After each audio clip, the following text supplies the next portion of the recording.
இப்போ பதரிகாசிரமத்திலேருந்து கீழே வரும். ஏன் சுவாமி நீங்க கீழேந்து தானே மேலே போயிருக்கணும், எப்படி வேணாலும் பாடலாம். அதாவது இப்போ ஆச்சாரியர்களை சொல்லும்போது சில சம்பிரதாயங்கள்ல அஸ்மதாச்சாரிய பரியந்தாம்னு பெருமாள்லேருந்து ஆரம்பிக்கணும். இல்லாட்டா இப்ப இருக்கக்கூடிய அஸ்மத் குரு சமாரம்பாம் யதிசேகர மத்தியமாம் லக்ஷ்மி வல்லப பரியந்தாம்னு போகலாம். நானும் இப்போ பதரிகாசிரமத்திலேருந்து இருக்கோம். ஒரு 7 ஸ்வெட்டர் போட்டுருக்கேள். இப்போ பதரிகாசிரமத்தில் இருக்கேள். இப்போ 2 நீங்க கழட்டி விடலாம். ஏன்னா அடுத்த திவ்யதேசம் கொஞ்சம் அடிக்கீழே வந்திருக்கும். திருப்பிருதி அப்படின்னு பேர் இதுக்கு. ஆழ்வார் திருப்பிருதின்னு எடுத்திருக்கார். இதற்கு பிரசித்தமான பெயர் ஜோஷி மட். ஜோஷி மட்னு பேர்.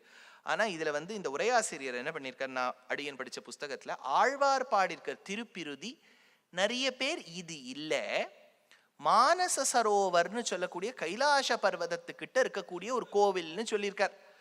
இது இப்போ நம்ம சீன தேசத்துக்கு போயிட்டு லாசாலேருந்து போய் அதெல்லாம் சரி, இப்போ மானசரோவர் போயிட்டா அதுவும் போயிட்டு வந்துருங்க, இதுக்கும் ஒரு சான்ஸ் எடுக்க வேண்டாம், அதுக்கும் போயிட்டு வந்துருக்கோம். திருப்பிருதி ஜோஷி மட்டம்ங்கிறது இப்போ இருக்கக்கூடிய அண்மையில் இருக்கக்கூடிய ஆச்சாரியர்கள்லாம் இதுதான் சொல்லியிருக்கா.